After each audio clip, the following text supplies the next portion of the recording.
Physique the leader in the straight from Mummify. There's the gap coming for Lonro. Sound Action tries to pocket him. Beatman in a bit of trouble trying to force through. He got checked, the champ, and Sound Action hit the front now from Mummify. Lonro, the champion's in desperate trouble. Del Zayo's gone past him. 150 to go. He's got to the outside.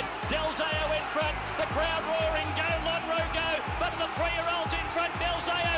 Lonro, he's coming. He's going to get there. Yes, Lonro won it. What a champion. What a way to go. He beat Del Zayo. Elstrom is third. And they were followed closely by Fantastic Mummify and further back Mackay Diva. Sound Action, Zachello, Physique, and the duel is a long last. What a way to go. What a champion.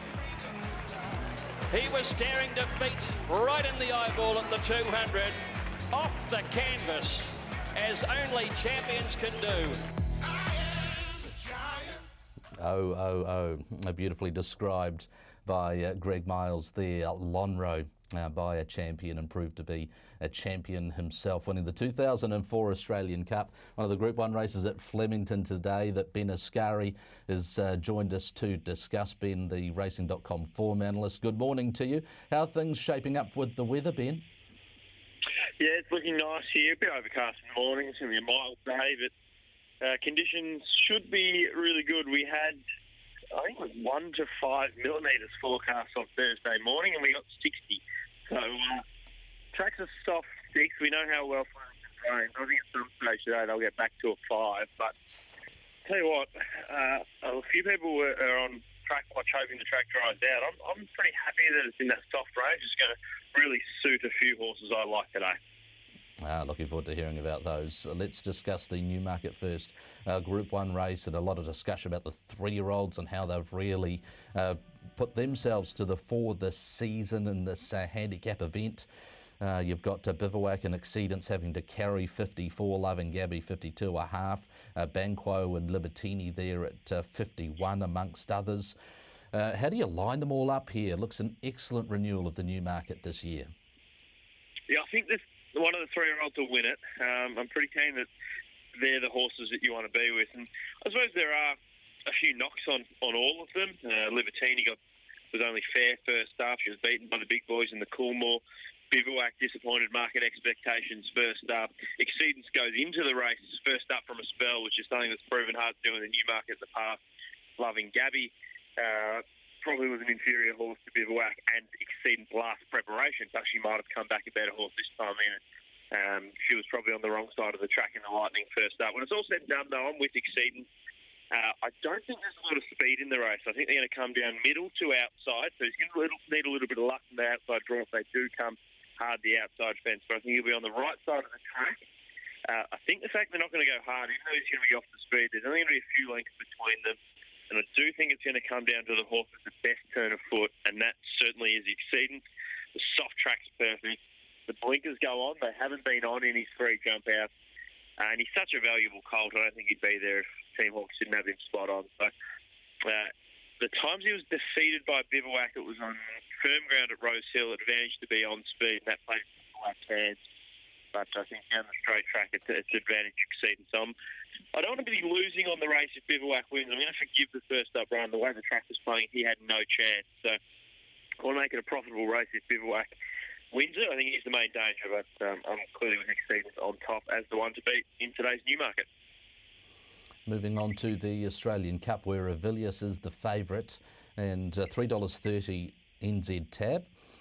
Going down to 50 Stars at 6 Regal, Power at 6.50 from WA, Kingsville Dream at 7, and a Mirage Dancer at $9.50. Have you sorted through this weight for age over 2,000? Are you with the market leader Avilius here, Ben? Yeah, I am, and particularly given the rain in Melbourne during the week. I just think he brings the superior form this preparation. I thought he was outstanding first up in the North Stakes. I thought he was the run of the race of those horses coming through that race towards the Australian Cup. He then went to Sydney and Jimmy Norton, and yes, he was overshadowed by Tiakau Shark, but I think Tiakau Shark is the best of the older horses in Australasia at the moment, and no shame at all to be running the second fastest closing stretch behind that galloper. Steps up, 2,000 quick back up. Big plus for Avila is the soft track. You know, he put up with an issue in the race 12 months ago, but he started at $1.65 then.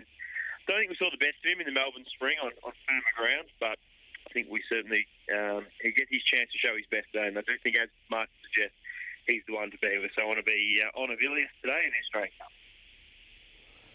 Okay, Ben, who are the runners that you'll be backing today that we can back on the Punters Lounge as well?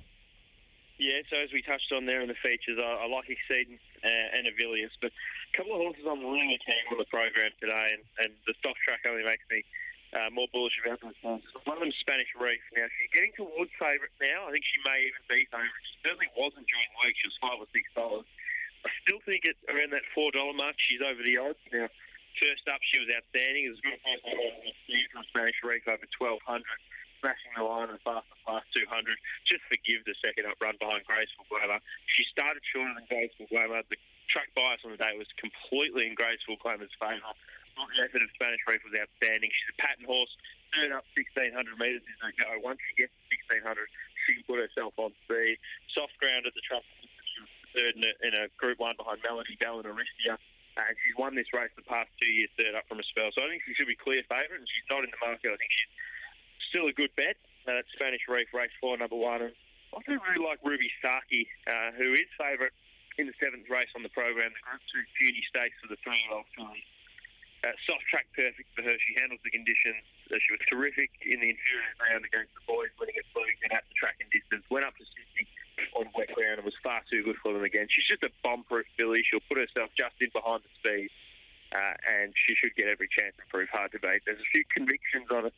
A few of the other chances in the market. How Romantic's 5th run, first preparation. Pretty brazen. Should improve if she had her chance first up, and I don't think Henley really relishes soft ground. So I'm keen on Ruby Saki, keen on Spanish Reef, and those other two that we spoke about in the features. So hopefully we can find a winner or two at Flemington today. Ben, just before you go, I just want to ask you a quick question about Wild Planet, a very popular horse, much discussed on social media and across forum shows. Where do you slot Wild Planet into sort of your betting strategy in race number 5? Are you just going to pass on him today? Well, I'm personally not going to be backing him. I'm in a Punters Club with the Racing.com boys, and they've had the biggest bet we've ever had on the horse. So my colleagues are very bullish about his chances. I think they're declaring him. I think he's over the line. My question with Wild Planet is being asked to take a short price about a horse who I don't think he's ever done anything outstanding in terms of peak performances. Now, I know his run on paper looked really good last time out in the Futurity Stakes. He dropped in class. He's on the minimum, third up, ready to peak. And I thought he was in the right part of the track on the day in the Futurity, and maybe it just flattered him a little bit. I think he's among the better winning chances. I just thought he may be a little under the odds. I know the day he won the Asgari, he was flattered by the run he got in transit. The second horse was a little bit unlucky not to beat him. He won one day at Flemington when Ranier should have beaten him. I think he might be under the odds, but the whole world's tipping him. Everyone thinks he's a good thing, but we'll see come that race. Excellent stuff. All right, thanks, Ben. Appreciate those extra thoughts there. Ben Asgari of Racing.com.